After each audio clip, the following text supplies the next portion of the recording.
What is up, guys? Happy Saturday morning. So today we have a special video for you. I decided about a month ago or so that I was going to offer a seed starting workshop for people that wanted to attend, and today just so happens to be that day. The weather is windy and it is yucky outside, and fortunately we don't have a super huge class. I was going to set up a big tent outside and put tables under it, but there's only a couple people that were able to attend out of all the ones that registered today. So I think we're gonna actually try to do it inside the greenhouse, which will be great because it's nice and warm in here. So a little bit about why I decided to do this seed starting workshop. I've seen over the past couple years a bunch of people that are trying, they're grasping at straws. They really want to be, I don't know if sustainable is the right word, but more sustainable and maybe more secure, and they really want to get back to their roots, and they really want to try to grow food, and whatever that looks like for them might be a little bit different than what it is for me because I have a farm here, but everybody is capable of starting somewhere, and a lot of people are a little bit maybe confused as to where to start because it is daunting. And I've seen a lot of people say that they would love to seed start, but they don't know how. Now, seed starting is a super easy thing once you are confident in that, and as I showed you before, it doesn't, it's not like rocket science or anything, but it is daunting if you haven't done it before, or maybe you started and you did maybe like one little thing wrong, and that caused your seeds to not germinate, or maybe they did germinate and they got leggy and they died on you. And so that can be like defeating, and you can feel like you did something wrong and you just don't have a green thumb, which isn't true. So my whole goal was to give people the tools and the confidence and the ability to go ahead and start those seeds, because it is gratifying and it does save you a lot of money rather than going to the greenhouse, the local seed store, the local plant store, buying your starts that, I've heard this year they're going to be even more expensive than usual, which is not a big surprise. But, those can add up really quickly, and that can limit the amount of garden that you're going to plant because of price. Whereas if you buy one packet of seeds, you're getting a bunch of seeds in that one packet, and usually they're $2-3 a packet, maybe $1 a packet. Sometimes you can get them in the off season for 50 cents a packet, which is great, or even less. I've heard 10 cents even. Seed starting is a great tool to have. So that's why we're doing this workshop today. I'm going to bring you with me and show you a little bit of footage as we go. But yeah, I'm really excited to do this. I'm excited to do more workshops along the gardening year as well. I would like to, have people come out and show them how we prune and how we trellis and how to harvest your vegetables, and I would love to do a canning workshop as well. So these are all things that will be coming in the future, so make sure you stay tuned to that. I'm gonna get this place set up and ready to go, and then I will see you guys in just a bit. All right, guys, so we are all set up for the seed starting workshop, and like I said a little bit earlier, we only have a couple people coming because other people were sick, or around other people that were sick, so they didn't want to come. So I'm going to show you guys what we have set up here. So first of all, I have a display of seeds. So everybody that comes today is going to get to choose, creeping around the corner. They're going to get to choose whatever seed packets they want. No limit. They can take whatever they want. Don't mind this mess here. Okay, and then here is the setup. Each person is going to get a seed starting tray. They're going to get some tags. These are made by Harley. She did a great job with those. There's a packet of information on how to care for your seeds, your seed starts, and what to do with them after they've grown. I'm doing a bag of Jiffy organic seed starting mix, not spawns. But if you want to sponsor me, I'm here. So anyways, Jiffy, I really do like this. I used this with great success last year for a lot of things. So I really like this seed starting mix, and it's pretty consistent as well. And we have just, some water back here to get things going. And I'm using these pans right here so we can pre-moisten our soil. So I have everybody's trays set up. I'm going to be starting them right along with everybody. Some things that I'm starting today, I will show you guys. I'm going to be using the same seeds that everybody else is using. I'm going to start chives, dill. Dill. Yeah. And sweet basil. I'm also going to be doing sweet banana peppers, jalapeno peppers, California Wonder Bell peppers, and the Grand Bell mix. These things I am starting, and they will be available as seed starts once they have gotten going and everything.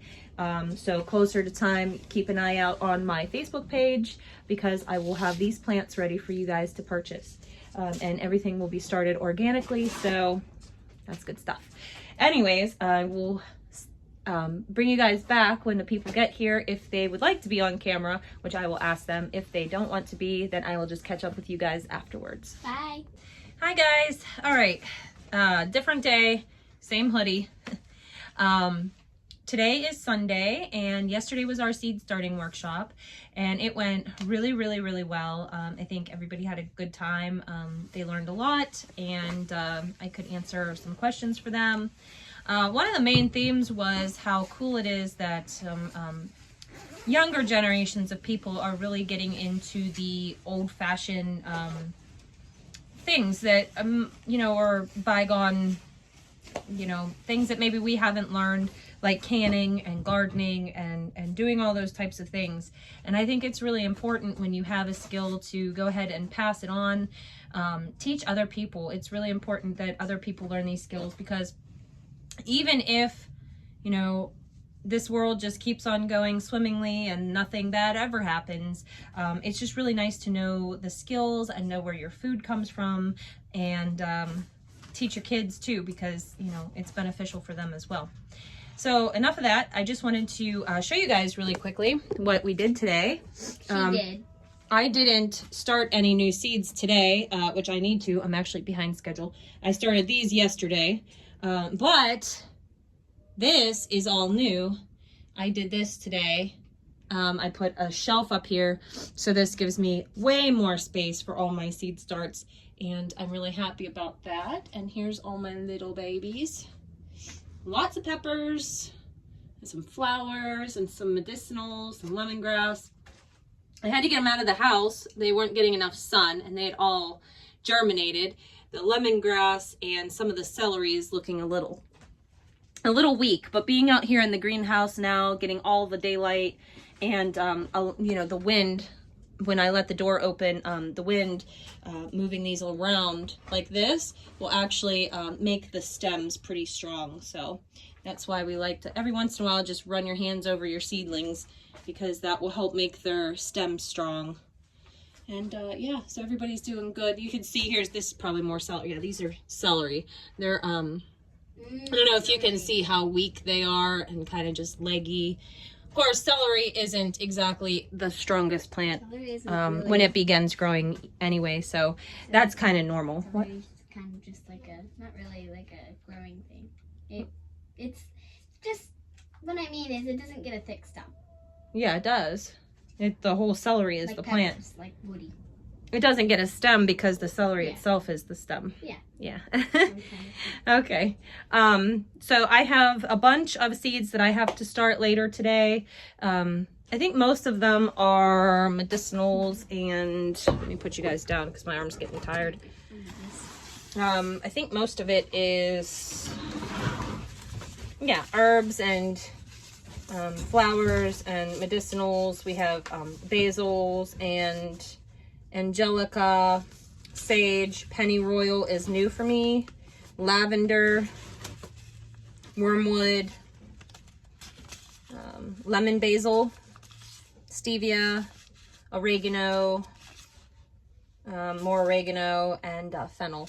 Those are all things I'm going to start today, and then I might actually just start on next week's as well, because I'm kind of like at that sweet spot of in between last week when I was supposed to start them and next week when I'm going to start the next one. So I might just go ahead and work on those too, which are just more of the same types of things. I have straw flowers, rhubarb, Brussels sprouts, woad, marshmallow, sage, lemon balm, and yarrow for next week. And then the week after that's my exciting week, because that week we start tomatoes and some other really yummy things. So yeah, that's just what we have going on. I do want to show you guys one more thing. We're gonna leave out of this greenhouse really quickly. Here. You got the door? Yeah, okay. So everything in there is looking shipshape.